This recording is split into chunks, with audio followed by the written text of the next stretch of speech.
Hello children, how are you all? I hope you all are here and hearty, you all are fit and fine. My name is Tanya Sharma and I welcome you all to the PW Gulf in the Succeed Ultimate Recap batch. Today we are going to start the chapter of economics, that is poverty as a challenge. Let's start without wasting any time. It will be a very short and a crisp discussion of the chapter in one shot. Let's get started.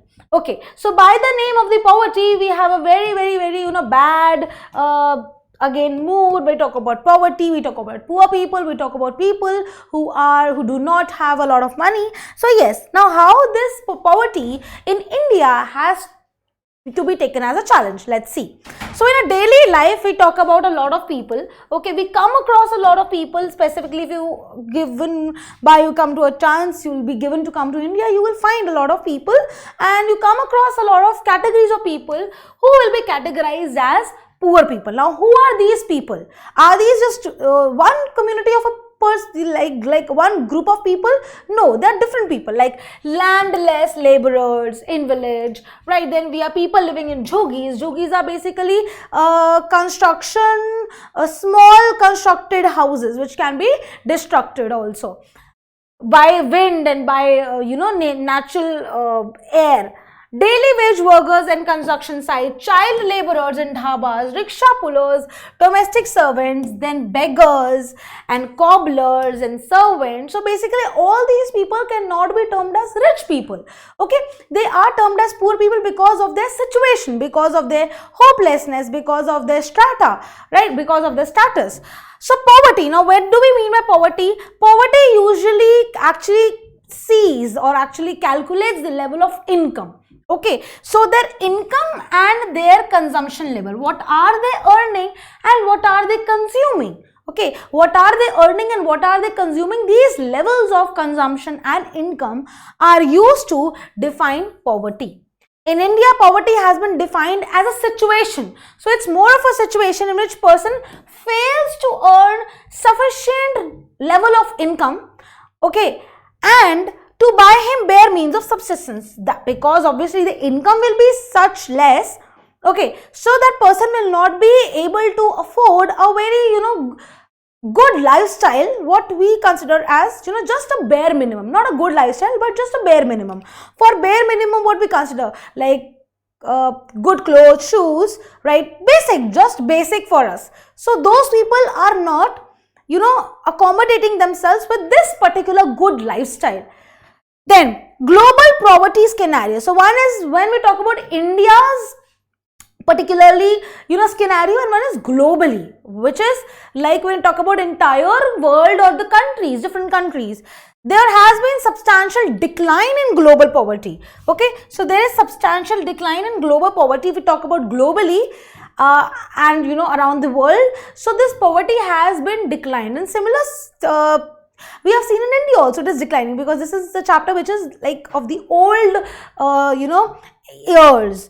However, it is marked with great regional differences. Poverty has declined more in China and Southeast Asian countries. So it has, from over a period of time, we have seen that it is declining. But after COVID-19, we are not sure about how it is proceeding, right? Next is in other indicators of poverty. Apart from levels of income and apart of levels of consumption, we have other indicators also. Okay, clearly social scientists have termed levels of income and consumption levels as poverty indicators of poverty. But we talk about other indicators which we can see from our clearly from our eyes illiteracy level, okay, will be lack of access to healthcare, whereby they are not being able to go to hospitals, they are not being able to, just the basic healthcare is absence.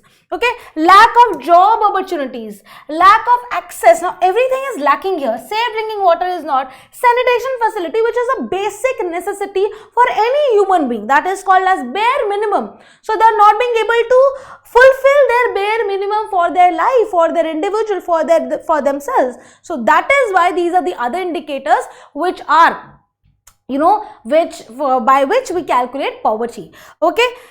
Nowadays, the concept of social exclusion is becoming very common in analyzing a poverty, whereby the society, okay, excludes these particular society. Now, if we talk about society, society consider that these people are not fit for us to talk, or we are not, we cannot have a great conversation with them, we cannot hang out with them. So, society excludes these kind of people. So, this is also known as social exclusion. Next, we have estimates of poverty. Now, when we estimate poverty from periods like from the history, from a lot of years, the incidence of poverty in India was around 55% in 1973.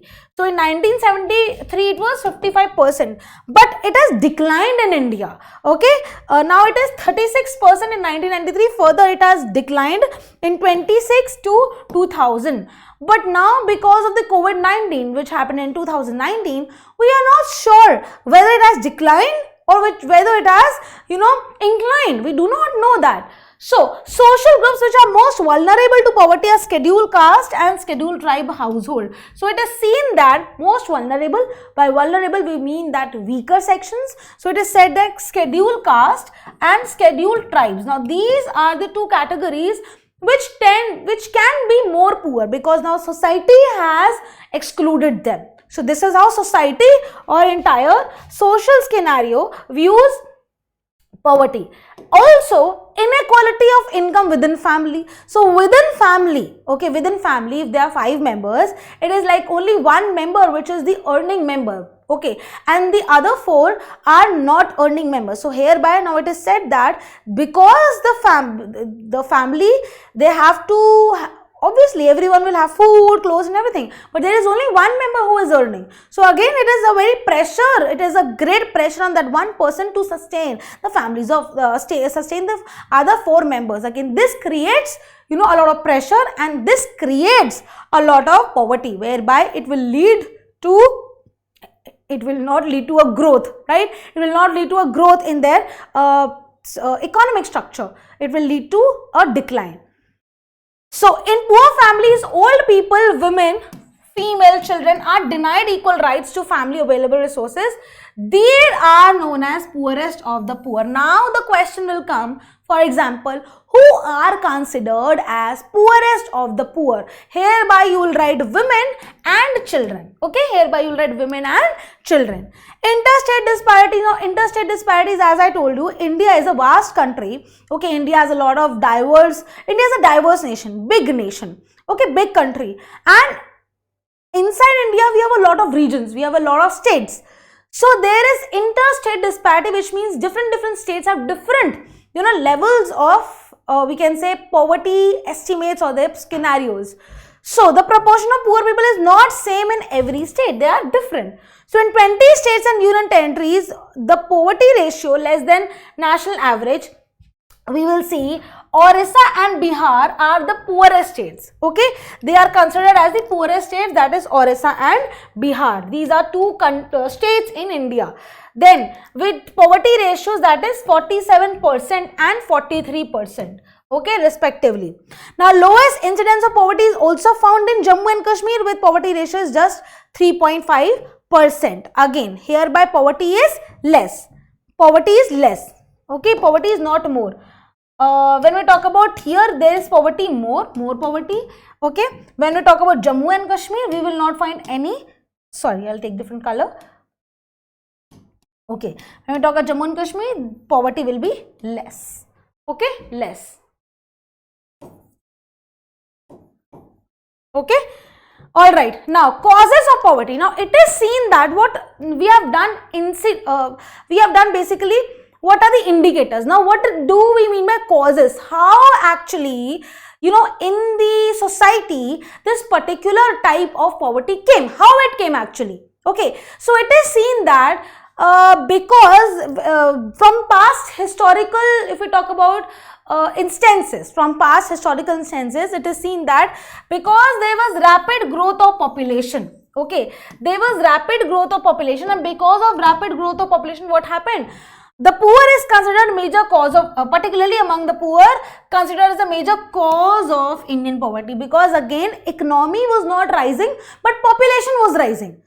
Okay, economy of the country was not rising, but population was rising at its peak, and there were so many people, so many people, and they could not, the economy was not nice, they were not earning. So in that case, poverty rose. Second is, our agriculture sector failed. Now when we are saying agriculture sector failed, hereby in some places, okay, in some places, like if we talk about some places, if we talk about Haryana, Punjab and Western UP, here there was green revolution coming. Here agriculture was booming. But other states, if we talk about other regions, they were not having this benefit of agriculture. And because of that, these people could not earn more. Okay, has failed to generate much employment opportunities for the farm laborers. Similarly, our industries could not improve much job for the job seekers. Some areas were booming. On the other hand, some areas were not being able to cope up with the economy. Now, which led to the major, now one of the major cause of poverty is unequal distribution of land. Now, which led to unequal distribution of land, whereby because land which has to be cultivated was unequal, okay, and other resources were unequal, okay, other resources was unequal. So in that case, what happened? Other resources were unequal. In that case, a lot of people, because the land was unequal, they could not benefit with the agriculture revolutions. Okay, and various land reform measures introduced after independence, and which could not improve the life, because which happened a lot after independence, right? But by then the poverty levels were rising. Next is social factors. Now if we talk about social factors in India, if you're clear with India's culture, we have a great culture in India. Every time you feel that something or the other is being celebrated in India, we celebrate a lot of cultures, we celebrate a lot of religion, yes, we celebrate a lot of festivals. Also, if we talk about Indian marriages, they are big fat Indian weddings. Okay, when we talk about the northern part of India or the southern part of India, marriages are basically, social gathering, a social, proper, we can say, festival. So in that case, people tend to spend more there. And also it becomes obligation to spend more, because again it has to be a social gathering. What people say, if you'll not do this, they think about the society a lot. So they tend to. So the rich people will not have, any problem spending, but it's about the poor people. Now hereby poor people, they spend a lot, and when they're spending a lot, okay, when they're spending a lot, they do not see whether they can afford it or not. So in that case, they actually take loans, they take credit from a lot of sources, which again is not healthier for them.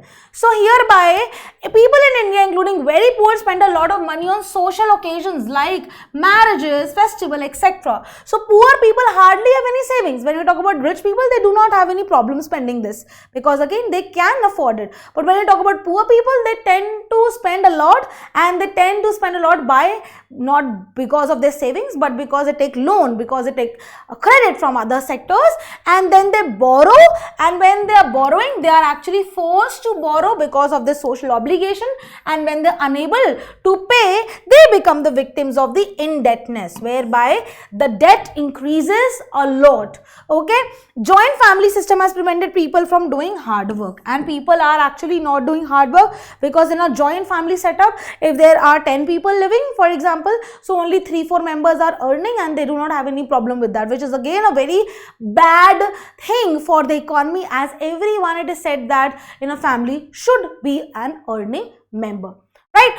So apart from this, if we talk about the steps, what steps government, what can we do to improve poverty?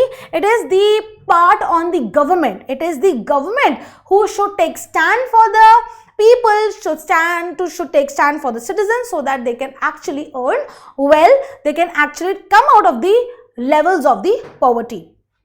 Okay, steps taken by the government for poverty elevation. Our government, now R hereby, R means India. Strategy to poverty reduction has been twofold. One, promotion of economic growth. Okay, economic growth should happen. And second, target it. Okay, and second, targeted poverty alleviation programs. So one, on the other hand, we are removing poverty. On the other hand, we are promoting economic growth. So these are some of the poverty alleviation programs. Okay. So first is so hereby poverty alleviation programs are given. First is Prime Minister Rozgar Yojana. Prime Minister, you know, the Prime Minister, Rozgar means employment, Yojana means again a program. So this aim of the program was started in 1993 to create self-employment opportunities for the educated people or for the unemployed youth in rural areas and small towns. Very easy.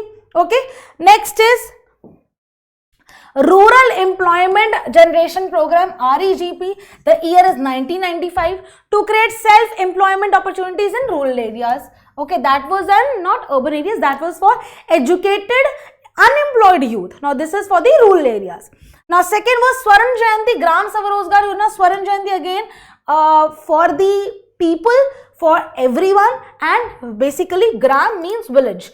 So it is SGSY, started in 1999. Program aims to bring assisted poor families above the poverty line. So there is an imaginary line which is known as poverty line. So when you are above it, so basically you are not considered as poor, but you are below it, you are considered as poor. Pradhan Mantri Gramodaya Yojana. Pradhan Mantri is PM, Gramodaya again village, Yojana again is program. Again was launched in 2000 for the village people. Antodaya Ann Yojana. Ann is that for the food, Ann is for the wheat, and this is specifically for poorest of the poor and elders. Poorest of the poor, as I told you, are children and women. Then we have National Food for Work Program, NFWP, which was launched in 2004. That was for the right to work. Also, not right to work, food for work. Okay. National Rural Employment Guarantee Act, Manrega, that is Mahatma Gandhi National Employment Guarantee Act, which you will definitely be doing in class 10th. This was under Mahatma Gandhi, which was 2005. Okay, where 100 days of employment, assured employment will be given to you, and if at all the government is not being able to give 100 days of employment, which is guarantee, then government will compensate with some other thing. Okay, some other thing, as in they will compensate with some other things. And also, apart from all these things, are we going towards the poverty alleviation program? But there are challenges ahead, a lot of challenges. By challenges we mean that a lot of things are still stuck there. Stuck as in, we have seen government has created a lot of programs and yojanas, but whether it is actually reaching the poor people or not, this again is a very big question in India. So though poverty has declined in India, poverty reduction remains India's most compelling challenge. It is again a very big challenge. We will have to do something special to fight against wide range of regional disparities. So overall it is fine, but when it is coming about regional, it is again a very big task. We must broaden the definition of poverty from a minimum system. Now when we talk about, you know, the just if we talk about the, you know, poverty line, it is talking about the bare minimum. But are we still talking about the bare minimum? This is a big question. Because bare minimum is something which nobody wants to live with a bare minimum. Everyone wants to get a higher standard of lifestyle. So minimum subsistence level of living to reasonable level of living, two difference. Having a bare minimum, having a reasonable, you know, living standard, two different things. So again we need to raise a bar of our, you know, poverty line. Then bigger challenges before us are providing healthcare. Are people getting healthcare facility, education facility, job facilities, okay, security for achieving gender equality? Are we promoting gender equality? So these are broader challenges which might lead to poverty in future. Right. So with this, children, we complete our discussion of the chapter in a very simplistic format, in a very crisp format. If you have any doubt, you can write in the comment section, and see you in the next lecture. Bye-bye.